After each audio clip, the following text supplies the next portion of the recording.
Life Her Podcast.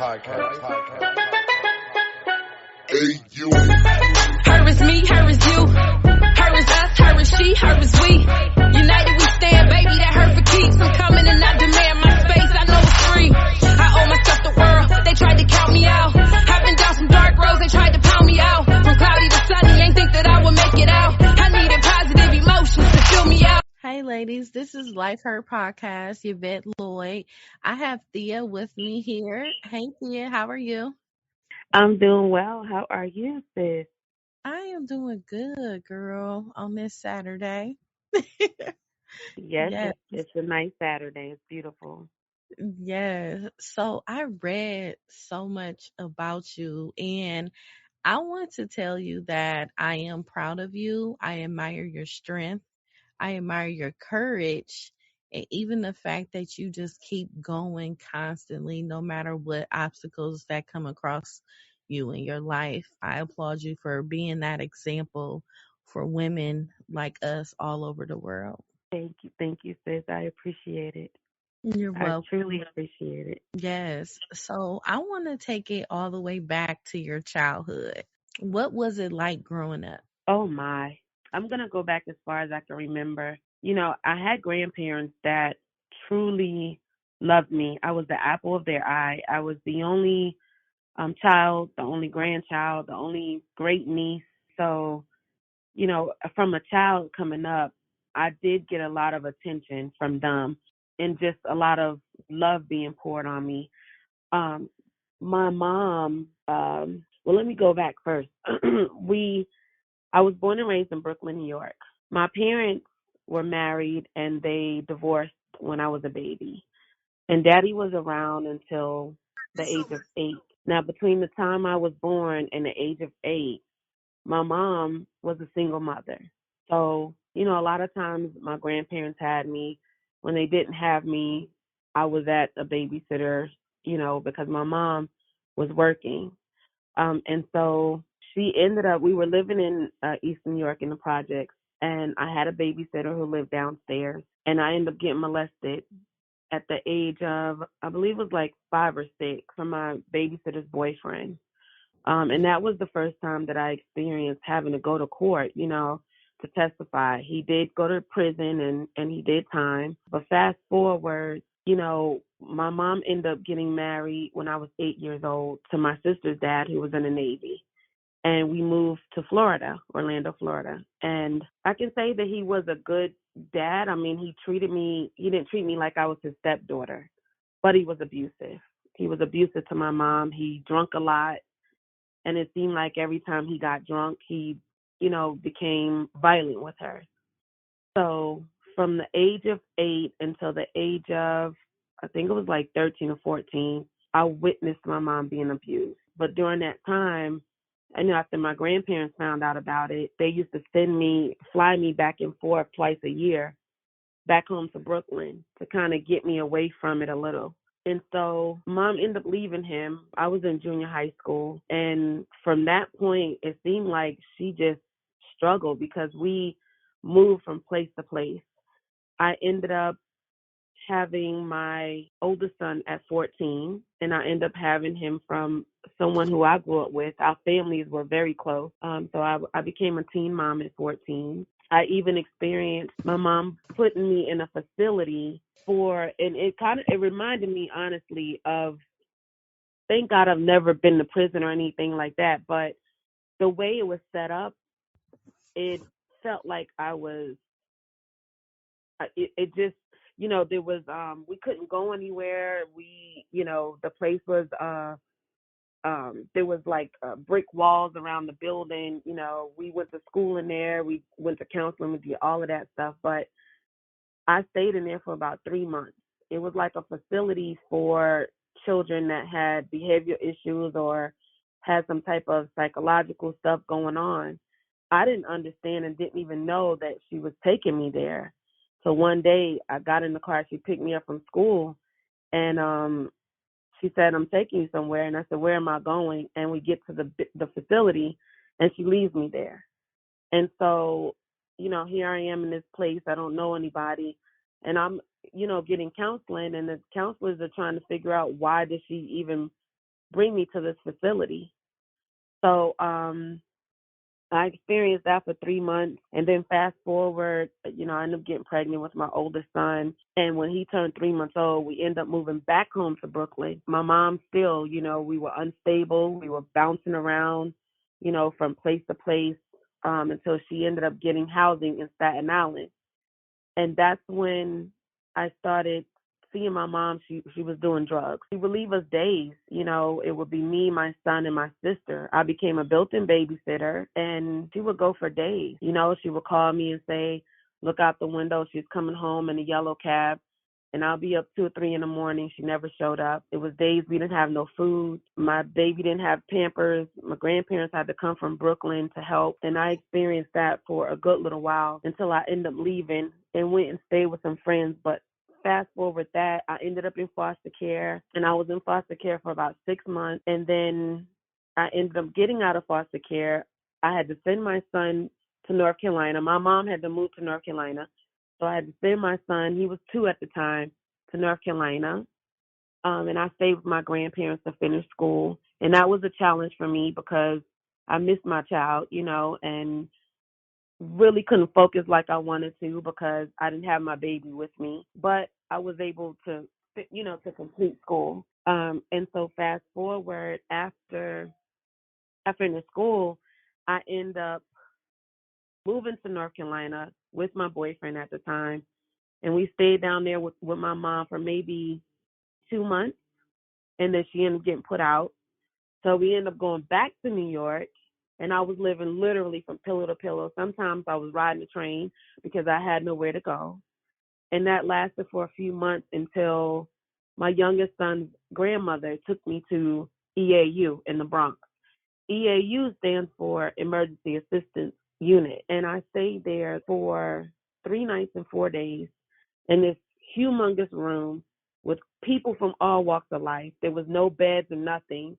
So we sat on these hard chairs, for the time frame that we were there until they found us a shelter to go. And so with that, I ended up bouncing from one shelter. They moved me from one to the other to the other. The 4th shelter was in Staten Island, which was, away from Brooklyn where I was from. And I stayed there for a year. I was the youngest mother in the entire shelter. That was a challenge, but it also taught me how to be structured because we had, inspections, room inspections. We had to get up for class, different things like that. But I definitely had to stand my ground as a young mom, because I was the youngest. All of these women, I'm talking old enough to be my mom, some of them. And so I ended up getting Section 8 after a year. I had gotten pregnant with my daughter, so I ended up getting Section 8. And then after a year, I got my own apartment. I was, confused, lost, didn't understand what paying a light bill or gas bill was or a phone bill. I was totally lost. But I was also glad that I had my own apartment. And so I lived 2 blocks from my grandparents, which was a great thing. And I stayed there for a year. And then was convinced by my mom and my paternal grandmother to move to North Carolina again. So I ended up moving to North Carolina.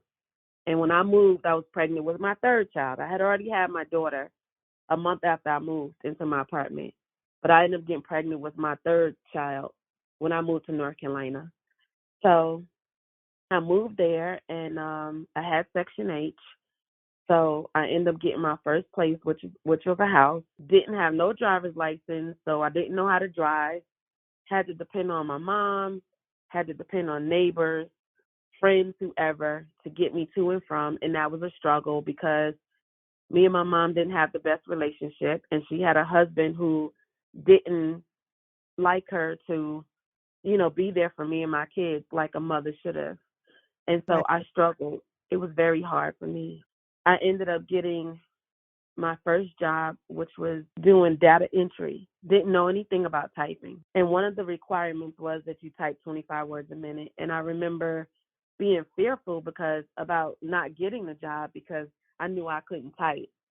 But God made a way. I still was able to start working. And I worked there for about 6 months. And I don't remember if I got fired or they let me go. I think they let me go because I was late a lot.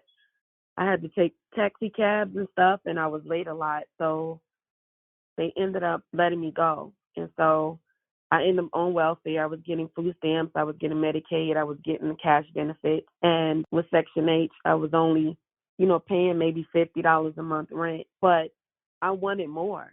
I wasn't comfortable getting that little couple $100s.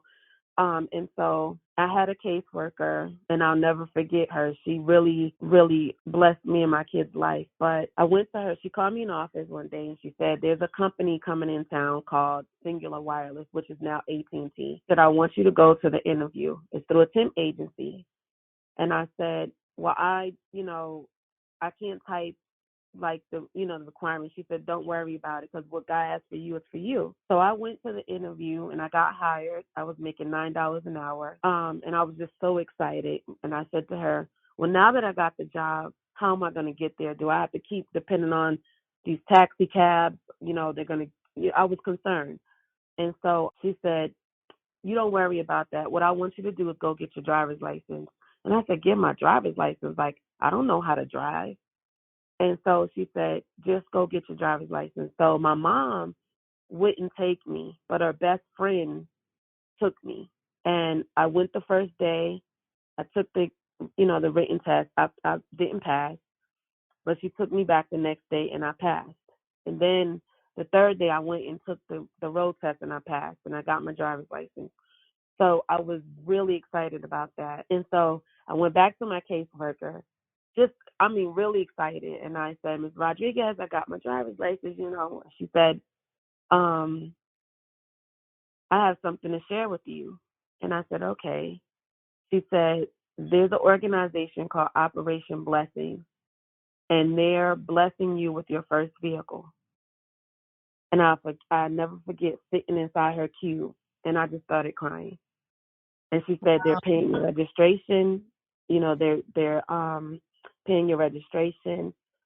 They're doing all of that stuff for you. It was a 1988 Grand Marquis. And let me tell you, sis, when I say that was the best thing that could have happened to me, I no longer had to worry about how I was going to get to work or how I was going to get, to the doctors or going grocery shopping or any of that. Right. And so here I am now with my car, with my job, my driver's license. I start working at Singular, and everything is going well in that aspect. And came February, it's time to file those taxes. I didn't know nothing about filing taxes. And my mom, I was like, what do you mean you get money back? Like, I didn't know nothing about it. So my mom, she educated me, and I went and filed my taxes. And I don't remember. I think I got like $4,000 or $5,000, but I took 3,000 of it and put down on me a new car. And I ended up getting me a Cadillac DeVille with that black cloth top. and and let me tell you, listen, all I seen was a car. I didn't pay attention to no black cloth top and no Cadillac. What was that supposed to mean to me? I knew that I wanted a newer car. Point A and point B. Right. People were trying to buy my car from me. I'm like, what is wrong with these people? We're so elaborate about this car. But I was able to get, that vehicle, and it carried me a long way. But in the process of all of that, I ended up letting my youngest son's dad back into my life, and that's something I didn't share. I experienced a little bit of domestic violence when I was 17. I met him when he was incarcerated. So Mhm. let me rewind back a little bit from your starting from your childhood. One of the questions I wanted to ask you was how did it come about as far as your sexual abuser going to jail? Like when did you tell Happened. someone that it happened? So I Okay. remember like it was yesterday. My babysitter was doing my hair. My mom came to pick me up, and she wasn't done. So my mother said, when you finish braiding her hair, bring her upstairs. My babysitter said, okay. She finished my hair, and instead of her bringing me upstairs, she asked her boyfriend to. And he proceeded to take me upstairs. Instead of taking me in the elevator, I guess where he we would have gotten upstairs quicker, he took me in the staircase. 2 flights before we got to my floor, he proceeded to molest me, put his hands down in my pants and touched me. As he was doing it, he was telling me I better not tell my mom, I better not tell anybody. But now that I got older and I remember and thinking about it, like the crazy thing was after you do this, I guess he thought I wasn't going to say anything. So he proceeded to take me upstairs. And my mom, she was the type of mother that, taught me, if somebody touched me or did something inappropriate to let her know. And so she opened the door. And when she opened that door, I started talking. Wow. And I said, Mommy, he touched me. He touched me. And she said, what do you mean he touched you? I said, he touched me. He touched me where you said somebody's not supposed to touch me. And my mother started screaming. And I remember she grabbed the guy, and she ended up calling the cops. They came. His mother came. My grandparents came. My uncle and my aunt came. And it was a big mess. They arrested him, and I had to go to court and testify. And I was this little girl.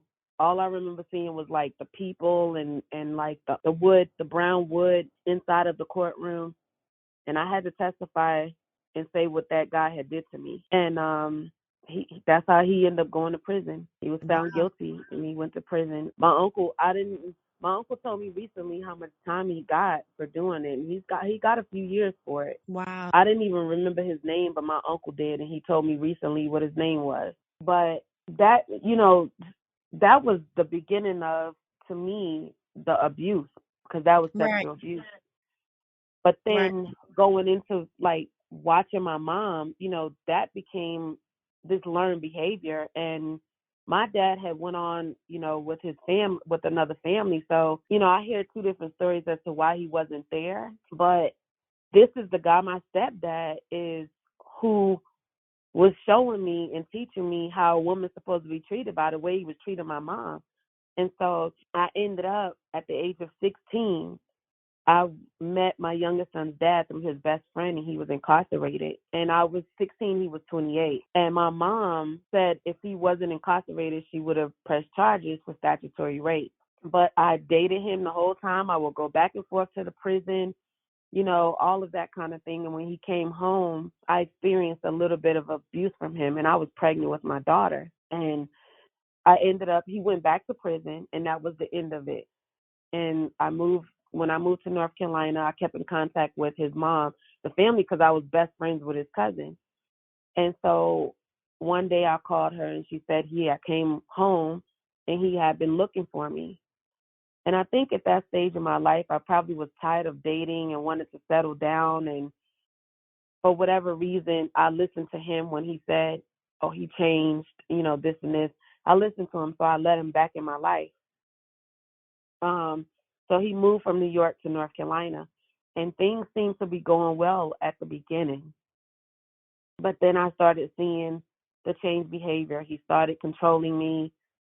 He started being verbally abusive and emotionally abusive, and I experienced some mental abuse as well. And that carried on until after I had my youngest son. After I had my youngest son from him, he became physical. And what he did was he used the fact that me and my mother didn't have a close relationship. So he used that as a crutch. So he was always telling me, my family don't love me. My friends are not truly friends. They were jealous of me. All of these things. And so he basically manipulated me, had my mind. I was brainwashed. And I started believing these things. And I felt like at this point he was the only person that loved me. Didn't realize that it wasn't love, And so I was going on with life and with him and dealing with all of this stuff. And, the physical just kept getting worse to the point one time, he was strangling me. And I couldn't even scream. I couldn't even get the scream out. And I felt then that my life was going. And I know that it was nobody but God to have him release his hands off my neck.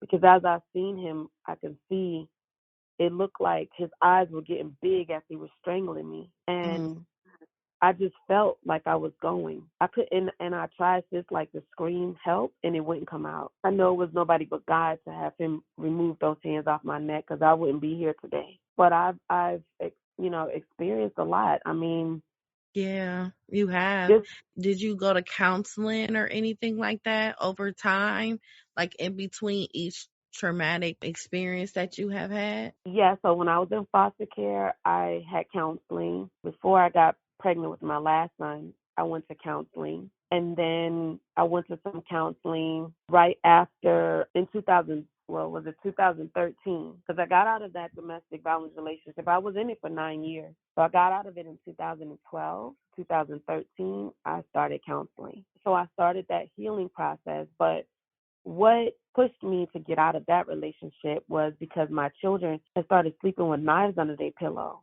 And they were planning on doing something for him. Oh man, And I knew then, okay, I can't allow this for something I chose to do. how old were they? My oldest was 14 or 15, I think. So 15, because I have 5 children. So 15, 11, or 12. No, I think my daughter was 12. And then it was 10, 9. And then the youngest one was like 6. My youngest son was like 6 years old or something like that.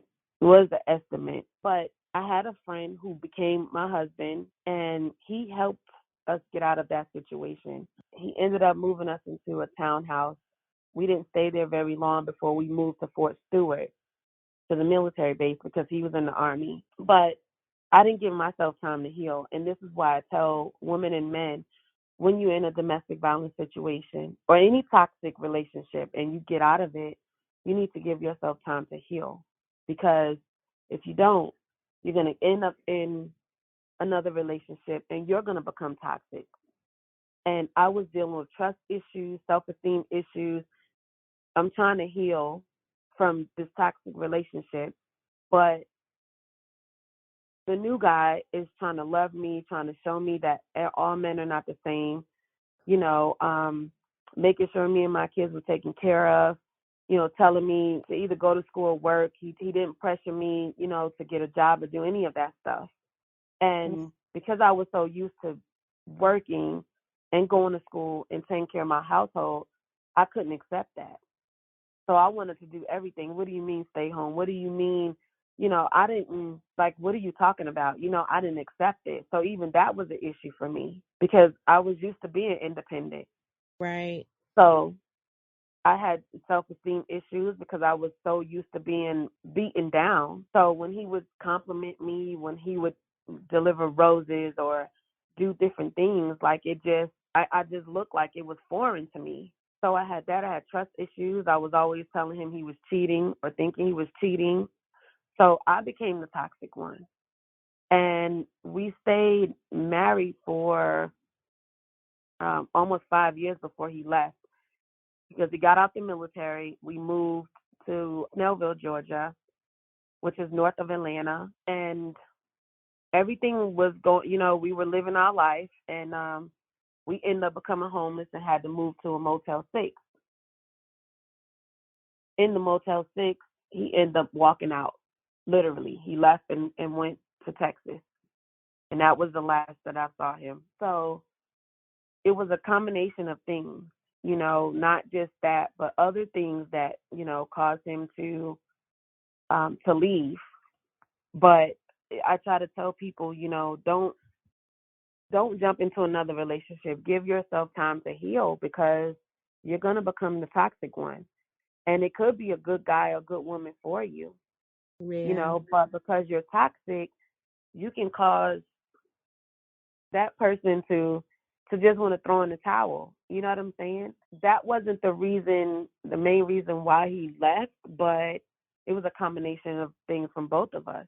I learned later that he was cheating on me. So at some point, it was accurate what I was feeling. But, I had to go through, after going through all of that and just, with the domestic violence part, just going through surviving and healing and, eventually overcoming, I knew that if I can do that, if I can do it, then surely, someone else can too. And I wanted to be one of those vessels because I understood. I've been on that side, and so that's when I found Scars of Survival Incorporated in 2016, and then fast forward in 2018, I had the vision about Scars of Survival magazine. But I didn't launch it, or I didn't release my first publication until last year in June. Okay. So that's how, the organization and the magazine came about. Cutie Patooties Gift Boutique came about in 2000 we were still military. I think it was like 2014. I didn't get the partnership with Walmart until I was living in the Motel 6, literally. Yeah, I had saw that. I was gonna ask you about that experience when you started diaper cake making. Yes, yes. Yes. So So so could you tell me about how did you even get started in that? yes, so it was I think it was 2014. Me and my husband at the time were driving from, I think it was Jessup. I want to say it was somewhere. We were driving from somewhere, and I was just Google searching creative ideas or gift giving ideas or something, and diaper cakes came up. And so I said, "What is this? Like, this is very unique." And I said, "I wonder how you can make these." And so I ended up watching a video. It was an Asian lady she was creating her own diaper cake, and I watched her. And I said, "This is really different." I said, "But what can I do to make it more different?" So I went and got the material, and I tried it and became good at it and started adding my own little touches to it. I ended up setting up on eBay and didn't realize how many orders I was going to get, and it became very overwhelming. And so I ended up taking down the eBay, but I was still seemed like the go-to wife, in the military community, because a lot of the wives, they were coming to me to make diaper cakes and tutus. I started doing tutus also. Okay. So I did that, until he got out the military and we moved back to this end of Georgia. So I stopped diaper caking. I stopped making tutus and tutu dresses for a while. And then I picked it back up once I ended up getting a publicist, because I had a whole different vision that wasn't even to have an organization. But I picked it back up and I started diaper caking again, and making towel cakes. And then when we ended up in the Motel 6, I had already thought when I first started, like, why is this not inside of the stores, like something like this? And I said it would be cool to see it in Walmart or Target or something like that.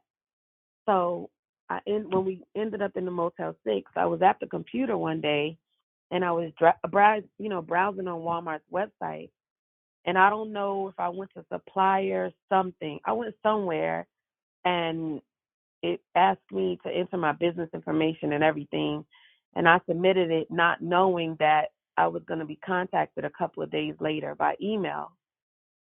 And they contacted me and they said, "Welcome, we would like for you to be a supplier, you know, um, upload your product and negotiate pricing and all that kind of stuff." And that was the beginning of the partnership with Walmart, which Wow, that's a blessing. it was. And I literally was in the Motel 6 diaper caking. I was literally, FedEx and UPS would come to the hotel and pick up the packages, and I did Wow. it for the whole time I was there. Wow. And I never let my situation get me down. I didn't have a car. I didn't have a car in the Motel 6. I literally didn't allow my situation to keep me down. I kept on pushing and pushing. I didn't stop. Wow. So, what advice, after everything that you've been through in life, what advice do you have for women to just keep going and not let their pain define them? And it's okay to cry and release. Absolutely. So for me, I've learned first and foremost, to try to put God first in all that you do.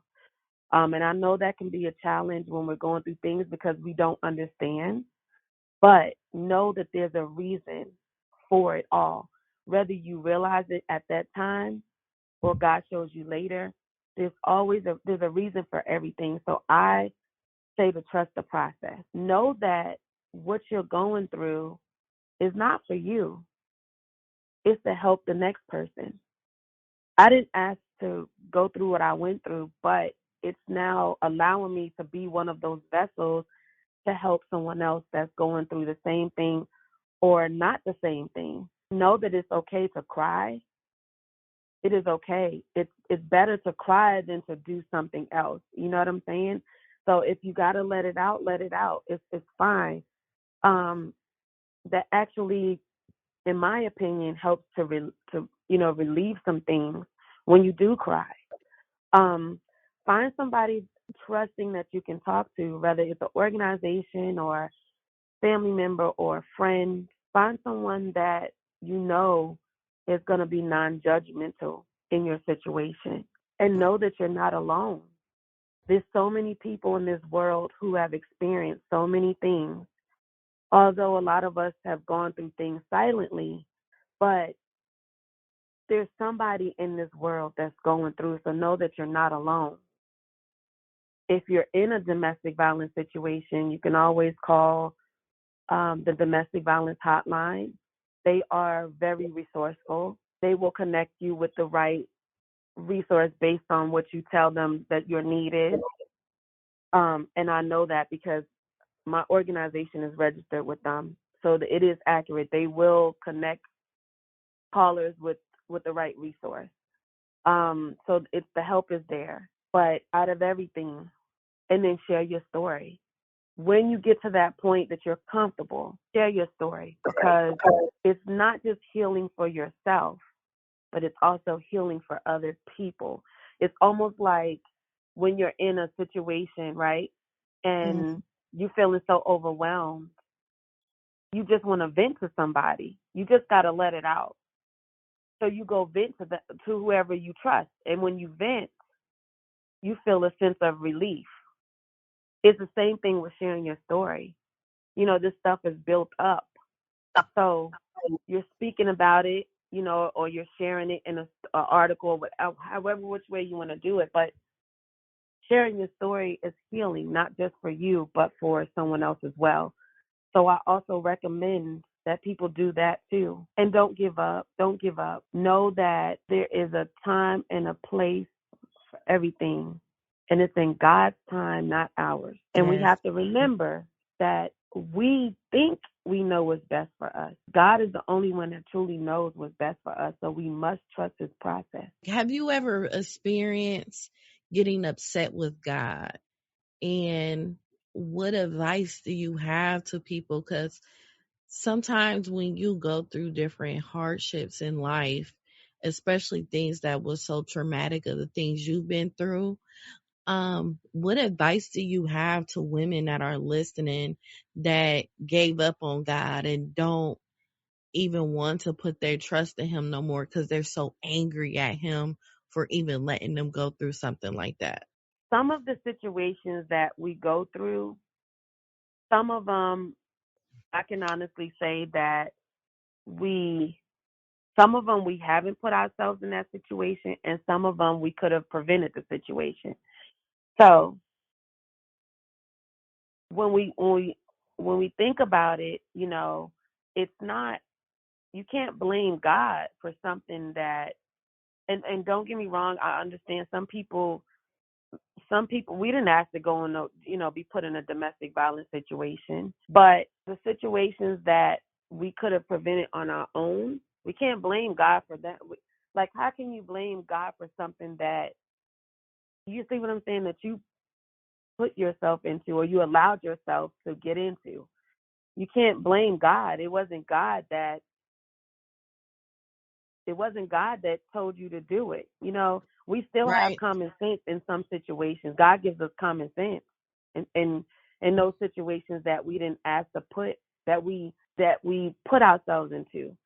Now the other situations like domestic violence, you know, those type of situations that we didn't ask for somebody to abuse us, but we still can't you can't blame God because at the end of the day, some of these things, like I said, had to happen for us to be able to help someone else. And I know it might seem like why would God want us to go through this?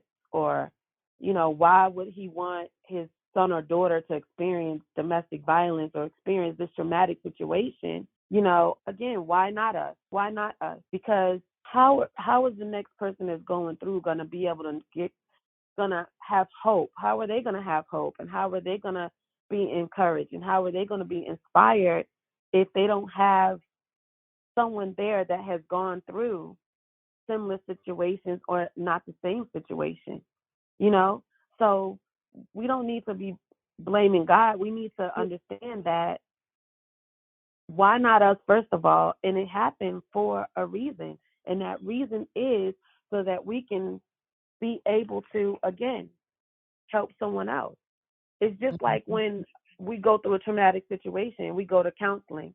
A lot of people don't like to go to counseling because Right. they feel like a counselor can't relate to what they've gone through, right? So think about that situation. Now, you don't want to go to counseling because you feel like the counselor can't relate. But then your sister or brother over here, they can relate. But they can relate to you because the situation was allowed to happen. You get what I'm saying? So we can't blame God and say, God, why did you do this? Why did you allow this? I can't believe it. So and so. We don't need to blame God. At the end of the day, and I'm just being truthful, we got to thank God for even those situations that we don't understand. And I didn't understand it when I was coming up. My grandmother used to tell me, be grateful for the things, the good, and the things that you feel like is not good, because there's a reason for it all. It might have just saved you from a situation. You just never know. So Right. we get in the habit of thanking God for good times, but we don't get in the habit of thanking God for those times that don't seem good, and we need to. So, after everything that you've been through, what is the greatest gift that you have today after overcoming so much? My life, Yes. my life, being able to wake up to see another day and to continue to be a vessel, to continue to walk in my God given purpose. And if I can just impact one life, I feel great. I feel great. Wow. So, Absolutely. so Absolutely. how can women get in contact with you for more advice, more guidance, or even coaching, anything? So I'm on Facebook and Instagram. You can reach me at on both platforms. It's author Author Sathya Sathya Calendar Callender.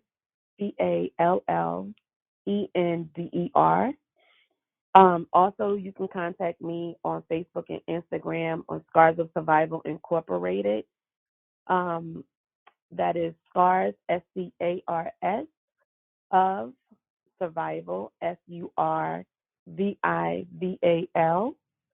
You can also contact me on Scars of Survival Magazine's platform, which is on Facebook and Instagram. And then my email is Sathya, S-A-T as in Tom, Hya .calendar, Callene as in Nancy, D as in David, ER, @gmail.com. And my website, which is sathyacalendar.com. Okay. Thank you so much. And what advice do you want to give someone to even just continue on pushing into life if loving themselves daily? I want to say this. Self-love is the best love. You Hmm. cannot and should not expect someone to love you and to love someone else if you don't love you first. It starts with you. Take time out to get pampered, whether it's going to a spa, whether it's getting your nails and feet done, your hair done, your eyebrows done, a makeover, whatever you need to do to pamper yourself. Take time out to do that. Set a Yes, little time aside to read. Reading is good on all different levels. Reading is something that we should be incorporating daily. Pray. Make sure you take time out to pray. That's very important. That's actually the first thing we should be doing when we get up. And the last thing before we go to bed at night is praying. That also needs to be incorporated in your daily activities. Journaling. I would suggest journaling is also, taking time out, whatever's on your mind, just taking time out to write it down. I would also suggest that too. I wouldn't say watching TV. I don't watch TV, believe it or not. I don't watch TV at all. So, so some people say, "How do you not watch TV?" I don't. I just don't watch TV like that. But those are some of the things that I would suggest. And as far as if you don't know what your purpose is, I would suggest you praying and really praying and ask God to give you guidance, because that's how I was able to find out what my purpose was, is to really seek God and ask Him to give you guidance. What is it that you're here for? What does He want you to do? So yeah, that you that's can know, because we're all here for a reason. We're not here just to be here. I don't believe that. We're all here for a reason. We all have a purpose. So we need to stop. You don't want to live just to be living. You see what I'm saying? You don't mm, want to live just to be living. You want to live for a purpose. yes. Well, thank you so much. I really enjoyed this conversation. You're Um, welcome. I am so happy that you even expressed so much that transpired in your life, and you actually saved the life once a woman get to hear this, because sometimes we think we are the only ones, and Yes, now someone is connected to you just even by listening to this. yes, absolutely. I thank you for having me No, today, you're and welcome. and us having this conversation, a much needed conversation. I truly, truly appreciate you. And I want to tell you to continue doing amazing things, continue to go on your platform, to be in one of those platforms that, women can come and be transparent, and share their stories, and just talk about different things that they've gone through and how they're being impactful. You just continue to thrive, sis. Continue Thank to you. thrive. You're doing Okay. amazing. You're Thank you welcome. so much. I appreciate you. Thank you everyone for tuning in to Life Her Podcast, where we help heal women all over the world. Don't forget to follow us on Instagram and Facebook, Life Her Podcast, and check out our YouTube page as well. And make sure you subscribe. You can also look onto our website and you can purchase merchandise and listen to the podcast episodes. I am Yvette Lloyd. I am Life Her. Love yourself, ladies. Take care of yourself and others you love dearly.